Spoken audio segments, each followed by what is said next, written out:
peux nous raconter de la sexualité? Alors, donc moi je suis sexothérapeute aujourd'hui. Mais par contre j'ai une approche de la sexualité qui dénote un peu de ce qu'on peut voir sur les réseaux sociaux aujourd'hui. Moi j'ai une approche assez délicate et même émotionnelle de la sexualité. Je pars du principe que tout le monde a le droit à une sexualité épanouissante, quelle qu'elle soit. J'ai jamais eu de problème de parler de sexualité, mais jamais. Depuis toujours, depuis quand j'étais ado, mes copains, enfin peut-être pas ado, mais ado 20 ans à peu près, enfin jeune ado, ou jeune adulte plutôt. Mes amis venaient me parler de leurs histoires de couple, mes amis venaient me parler de leurs problèmes de couple ou de sexualité. On en a toujours parlé, toujours. Ça ne m'a jamais posé de problème. Je n'ai jamais eu de tabou à en parler. Je ne pensais pas que ça pouvait être non plus un métier. Je l'ai découvert tardivement, entre guillemets. Mais tant mieux, parce que j'aurais pas pu le faire non plus à 20 ans. Je n'ai pas de problématique avec ça, j'ai pas de problématique pour en parler, je sais en parler très simplement. Quand je parle de sexualité aujourd'hui dans mon travail, mais c'est une sexualité au sens large du terme. Vraiment, c'est pas... c'est pour sortir aussi et dédramatiser la sexualité. Moi, je parle plus d'intimité, de relation intime que de sexualité en tant que telle. Pourquoi ? Parce que quand on parle de sexualité, on imagine toujours sexe, pénétration. Alors que pour moi, la sexualité, c'est juste l'envie d'une relation intime avec soi-même ou avec un autre. Et la sexualité, pour moi, elle commence déjà par ça. C'est comment je suis en connexion avec moi-même, dans mon intimité avec moi-même. Comment je peux apprécier et prendre du plaisir à être en relation intime avec moi-même. Après, on peut être en relation intime avec un autre. Mais déjà, si on ne l'est pas avec soi-même, je trouve ça déjà un peu compliqué de pouvoir basculer de l'être avec un autre. Quand il y a des problématiques en plus qui se posent, endométriose, cancer, parce que je fais du coup des ateliers aussi dans des associations de femmes qui ont des cancers, ménopause, en fait, ces gens-là d'un coup ont un problème de sexualité. C'est juste qu'en fait, ils ont un problème de pénétration. Et à partir de ce moment-là, où il n'y a plus ça, d'un coup, tout de suite, les gens disent « Non, mais il y a un problème de sexualité. Non, mais ma femme, elle n'a plus de libido. » Qu'est-ce que c'est que la libido ? C'est pareil, c'est quoi ? La libido, c'est envie d'aller vers. Et à chaque fois, pour dédramatiser, mais ce qui est totalement vrai, je te demande, vous aimez aller marcher ? Vous aimez aller boire un verre ? Vous aimez parler ? Vous aimez voir des gens ? Non, bah vous avez de la libido. Ah ouais ? Ouais. La libido, c'est envie d'aller vers. C'est sortir de soi, c'est dans le partage finalement la libido. À partir du moment où il y a cette envie, bah, la libido sexuelle, on va dire, elle peut se remettre en place.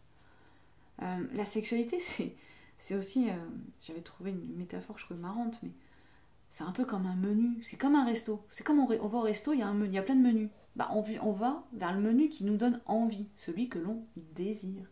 Pourquoi ? Parce qu'on sait qu'on va y prendre du plaisir. On va pas aller aller vers un menu avec des rognons si on a horreur des rognons. Ça, on sait très bien qu'on va pas prendre du plaisir à les manger, donc on n'a pas de désir. Et la sexualité, c'est ça. C'est désirer ce qui nous donne envie, désirer ce qui nous fait plaisir. Donc comme je leur dis souvent, si vous n'avez plus de désir, c'est que vous n'avez pas de plaisir, bah changez de menu. Donc messieurs, adaptez vos menus au régime alimentaire de mesdames. Ou inversement.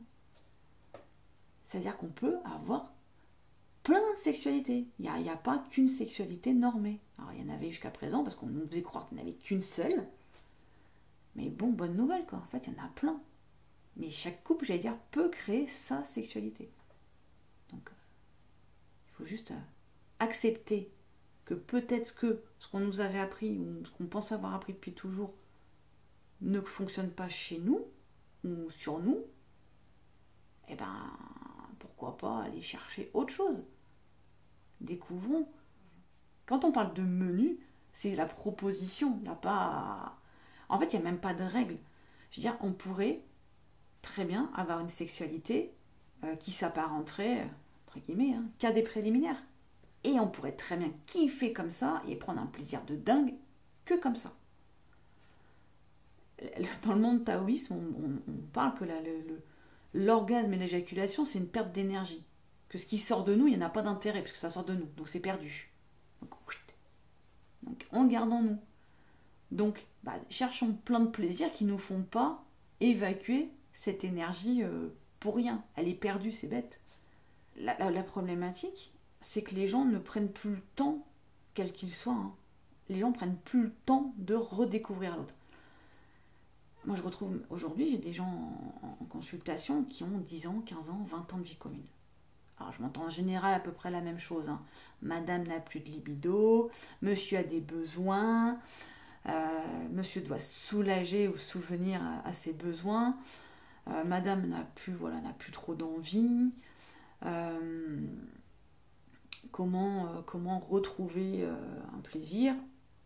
Et de toute façon, je sais que, elle aimera pas, ou je sais que, machin, ou de toute façon, on est déjà dans l'interprétation, dans le jugement, ou dans le... De toute façon, si je fais ça, ça ira pas, si je fais comme ça, machin. Donc moi, en fait, je leur propose quelque chose, très simple. À partir du moment où ils commencent une consultation avec moi, il n'y a plus rien. On arrête. Il n'y a plus de demande sexuelle, il n'y a plus de pénétration. Enfin, le temps d'eux. Et par contre, je leur propose un exercice de se redécouvrir. Et de redécouvrir le corps de l'autre dans son intégralité. Et ça, quand je leur propose, en général, ils me disent « Ah bon, mais j'y attendez, vous me dites que ça fait 35 ans que vous caressez la même cuisse. Est-ce que vous avez été caresser l'autre cuisse? Et est-ce que vous avez été caresser l'intérieur de la cuisse? Et le mollet, celui-là, ça fait combien de temps que vous ne l'avez pas caressé? Alors, je ne parle pas de massage, je parle de caresse, de redécouvrir le corps de l'autre. Mais du coup, quand on redécouvre le corps de l'autre, comme l'autre redécouvre notre corps aussi, on redécouvre notre corps aussi. Et ça permet de remettre, entre guillemets, presque, c'est pas une sorte de reset. C'est ça que c'est quand même génial, au bout de 30 ans ou 15 ans de vie de couple, moi je leur propose un truc, c'est on repart à zéro, on fait reset. Et si on se redécouvrait comme si on avait 20 ans, comme si c'était la première fois qu'on allait faire l'amour ensemble, comme si c'était la première fois qu'on allait se remettre en relation. Parce que faire l'amour, c'est être en relation intime avec l'autre. Donc c'est pas j'ai besoin, il faut que tu subviennes à mes besoins. Non, ça c'est pas possible. C'est je t'aime toi en tant que personne, j'ai envie d'être en relation intime avec toi, parce que cette relation intime avec toi vient remplir un besoin d'amour, un besoin de contact, un besoin d'appartenance dans le couple. C'est ça que c'est important. Faire l'amour avec l'autre, quand on dit faire l'amour, c'est pas venir se soulager, quoi. Enfin, c'est trash de dire ça comme ça, mais c'est ce que j'entends des fois, quoi.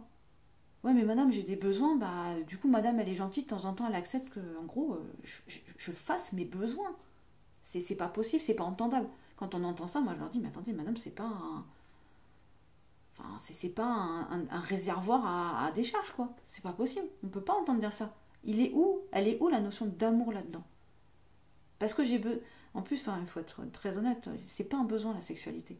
On peut ne pas en avoir, on va pas mourir, on va pas exploser, on va pas imploser, ça va pas moisir, ça va pas grossir, on va pas, quelqu'un qui n'éjacule jamais, il va pas imploser, quoi, ça va pas, il n'y a pas de problématique, on va pas mourir de ça. Parce qu'on en est venu à ce point-là aussi, des fois, oui, les dames, elles disent, oui, mais bon, le pauvre, quand même, il a des besoins. Ouais, besoin de faire pipi, oui, parce que par contre, là, ça peut être dramatique si on ne fait pas pipi. Boire et manger, ok, dormir. Mais à part ça, il n'y a pas de besoin physique, physiologique. Par contre, faire l'amour à l'autre, ça veut dire qu'on a envie d'être en relation intime avec l'autre.